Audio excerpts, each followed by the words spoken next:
Nous vous souhaitons la bienvenue dans la première vidéo du troisième chapitre de Crystal Accrete Electronics 2. Dans cette partie, nous allons explorer les bases de la programmation bas niveau, revoir les connaissances nécessaires et vous montrer comment un jeu d'instructions de microcontrôleurs est construit. Nous évoquerons également deux architectures de microcontrôleurs largement utilisées, le x86 et l'ARM. Notre présentateur aujourd'hui est le Dr Joseph Domokos, ingénieur en électronique et télécommunications et enseignant à l'Université Sapientia. Il supervise les activités du groupe d'études Crystal Clear Electronics au lycée Farkas Bolyai de Târgu-Mureș et il enseigne également l'électronique numérique et la théorie de la communication à l'université. Je souhaite également la bienvenue à nos spectateurs. Merci pour la présentation et le bref aperçu du contenu de la vidéo. Le troisième chapitre s'intitule en fait Programmation bas niveau en langage C, le processus de compilation. Dans ce chapitre, nous essayons d'offrir une introduction à ceux qui souhaitent découvrir la programmation de systèmes à microcontrôleurs au niveau matériel bas. En même temps, nous verrons aussi pourquoi certains programmes peuvent s'exécuter sur certains ordinateurs et pas sur d'autres. Nous allons examiner pourquoi. Nous pouvons généralement utiliser le langage C pour développer des dispositifs embarqués, malgré les différences dans l'architecture interne des processeurs. Le chapitre a été rédigé par Joad Tamo et relu par Adam Savo. Ma partenaire sera Maria Schuster, qui a travaillé pendant plusieurs années dans l'industrie automobile et électronique, dans les domaines de la qualité et du laboratoire. Elle travaille actuellement comme enseignante dans l'industrie électronique. C'est exact. Merci pour la présentation. Commençons le chapitre d'aujourd'hui.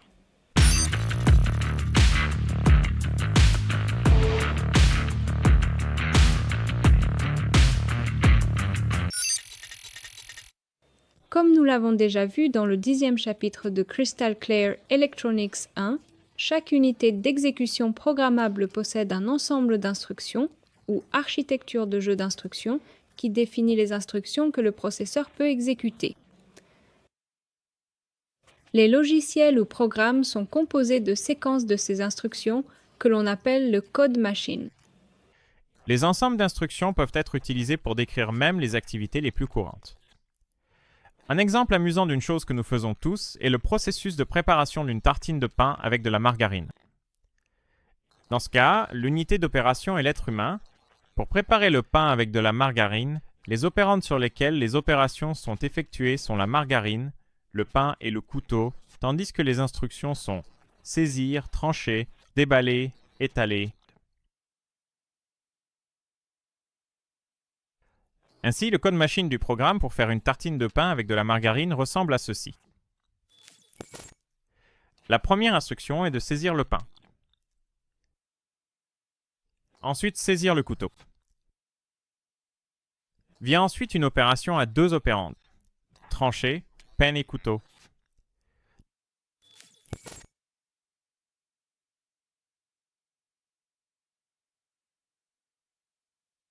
L'étape suivante consiste à déballer soigneusement la margarine, à saisir fermement le couteau, et la dernière opération essentielle est d'étaler uniformément la margarine sur le pain avec ce même couteau, une opération complexe à trois opérandes distinctes.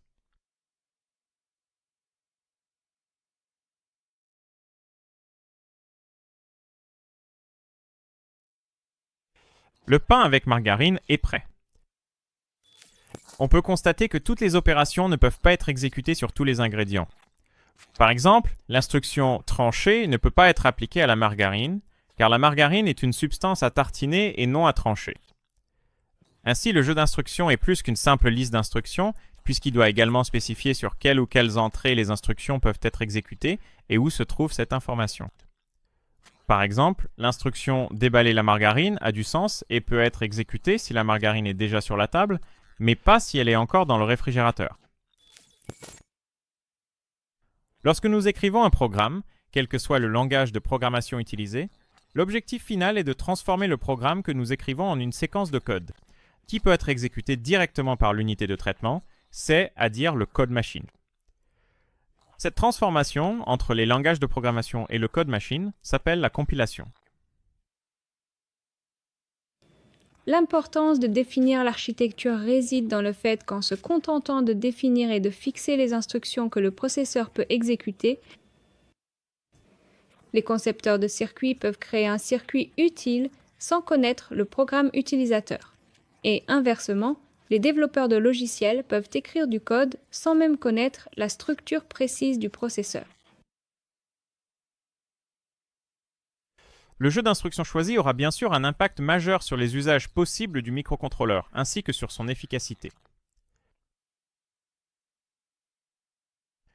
D'une part, cela permet aux fabricants de processeurs d'assurer la rétrocompatibilité des logiciels.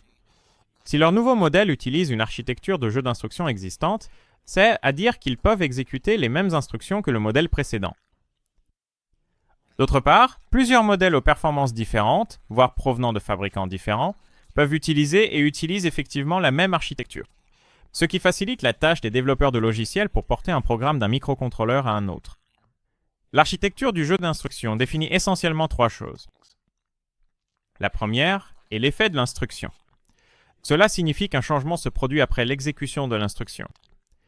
Par exemple, une instruction d'addition provoque la création d'une somme quelque part, ou une instruction de saut modifie la valeur du compteur de programme. La deuxième concerne les opérandes de l'instruction. Il s'agit des données nécessaires à l'exécution de l'instruction. Par exemple, dans le cas d'une instruction d'addition, les opérandes, c'est addire les nombres A et B à additionner pour A plus B, et la nouvelle adresse mémoire pour les instructions de saut.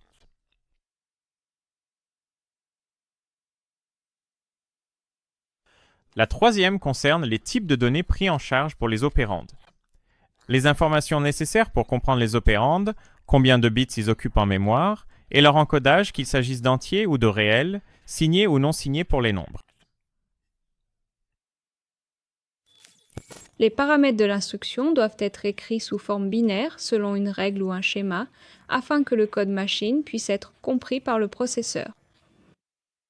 Dans un environnement embarqué, un aspect important à prendre en compte est la quantité de mémoire occupée par le programme encodé. L'efficacité des différentes architectures peut être comparée en termes de densité de code. Plus la densité de code est élevée, moins le code machine utilise d'espace mémoire. De manière générale, pour effectuer des opérations arithmétiques, il s'agit des opérations de base telles que l'addition, la soustraction, la multiplication et la division. Il suffit de spécifier trois opérandes, les deux entrées de l'opération et le registre ou l'adresse mémoire. Mais il existe des solutions où le résultat, voire les paramètres d'entrée, sont stockés dans un emplacement fixe et prédéfini. Avec ces solutions, l'encodage de l'instruction est simplifié et la longueur encodée de chaque instruction peut être réduite car moins d'opérandes sont nécessaires. Cependant, en même temps, il peut être nécessaire d'exécuter davantage d'instructions, car ces emplacements fixes peuvent être remplis par des instructions distinctes pour charger les données à utiliser. Il n'est donc pas évident de savoir quelle solution est la plus efficace en termes de densité de code. Les deux critères les plus courants pour regrouper les architectures de jeux d'instructions sont de savoir si, pour les opérations arithmétiques, ces opérandes peuvent être uniquement des registres ou éventuellement aussi des adresses mémoire, et si l'encodage des instructions a une largeur fixe ou variable. Pour mieux comprendre cela, examinons un exemple simple avec deux architectures largement utilisées. L'une est l'architecture x86 et l'autre est ARM. Commençons par l'architecture x86. Cette architecture s'est répandue avec l'apparition du processeur AT426 d'Intel. De nos jours, la plupart des ordinateurs sont basés sur cette architecture. Dans le cas de l'architecture x86, on constate que le code machine est assez complexe. Même la longueur des instructions n'est pas toujours la même, variant de 1 à 16 octets. Comme nous pouvons le voir, une partie du code machine, dans ce cas le ou les premiers octets, est appelée code d'opération ou opcode. Cette partie encode l'effet logique de l'instruction. Le code d'opération opcode se retrouve dans toutes les architectures de jeux d'instruction, pas seulement dans le x86. Afin de garantir que l'opcode reste décodable sans ambiguïté, malgré la longueur variable, dans le cas d'un code d'opération sur 2 octets, le premier octet contient une valeur prédéfinie. Ainsi, Les 2 puissance 16 codes d'opération théoriquement possibles sont déjà limités à 256 par l'architecture. Par exemple, 9 codes d'opération peuvent être utilisés pour additionner des entiers sans retenue, selon l'opérande spécifié. Le tableau suivant résume les instructions d'addition avec les différents types d'opérandes avec lesquelles elles peuvent être utilisées. Le résultat de l'opération est toujours stocké à la position du premier opérande selon le x86. Dans le tableau, la lettre minuscule R fait référence à un registre à usage général. R ou M fait référence à un registre à usage général ou à une adresse mémoire. Et AMM fait référence à la valeur constante encodée dans l'instruction. Les chiffres indiquent la largeur des opérandes en bits. AL, AX et EX sont les noms de registres spécifiques. Puisque les opérandes des opérations arithmétiques peuvent être stockées dans des registres ou en mémoire, l'architecture x86 est une architecture registre-mémoire. La deuxième architecture présentée est l'ARM. Le microcontrôleur que nous utilisons dans ce programme prend en charge le jeu d'instructions thumb. Il implémente un sous-ensemble des instructions de l'architecture ARM. ARM signifie en anglais Advanced Risk Machines. Les instructions ARM sont codées sur 32 bits, mais le nombre réduit d'instructions du jeu thumb a permis d'inclure les instructions les plus courantes sur seulement 16 bits, ce qui offre une densité de code plus élevée. Ainsi, en général, le code machine pour un même programme est plus court avec l'encodage thumb qu'avec l'encodage ARM. Chaque instruction thumb de 6 bits peut être associée à une instruction ARM de 32 bits, de sorte que l'unité centrale de traitement effectue les mêmes étapes pour les deux jeux d'instructions après une conversion. Bien qu'il existe des microcontrôleurs pour lesquels cette conversion peut être configurée, les cœurs Cortex-M que nous utilisons ne peuvent interpréter que le format thumb. Dans l'architecture ARM, les opérandes des instructions arithmétiques ainsi que le résultat ne peuvent être stockés que dans des registres. Un sous-ensemble distinct d'instructions est utilisé pour déplacer les données entre la mémoire et les registres, de sorte qu'ARM implémente ce que l'on appelle une architecture registre-registre-registre, également connue sous le nom d'architecture load store. C'est de là que vient ce nom. La lecture, load et l'écriture store, depuis la mémoire, sont implémentées comme des instructions processeurs distinctes et bien séparées des opérations arithmétiques ou logiques. En comparant les deux architectures, quelles conclusions pouvons-nous en tirer? Puisque les opérandes dans une architecture registre-mémoire peuvent provenir de plusieurs sources, ce type d'architecture permet généralement beaucoup plus d'opérandes valides. De combinaisons d'opérandes de code, c'est, à dire, de code machine, qu'une architecture registre-registre. Les processeurs utilisant cette architecture, y compris ceux qui implémentent l'architecture x86, sont donc appelés ordinateurs à jeu d'instructions complexes, ou CISC pour faire court. En revanche, les processeurs ARM suivant l'architecture load store sont classés comme ordinateurs à jeu d'instructions réduits, processeurs que nous appelons RISC ou architecture à jeu d'instructions réduits.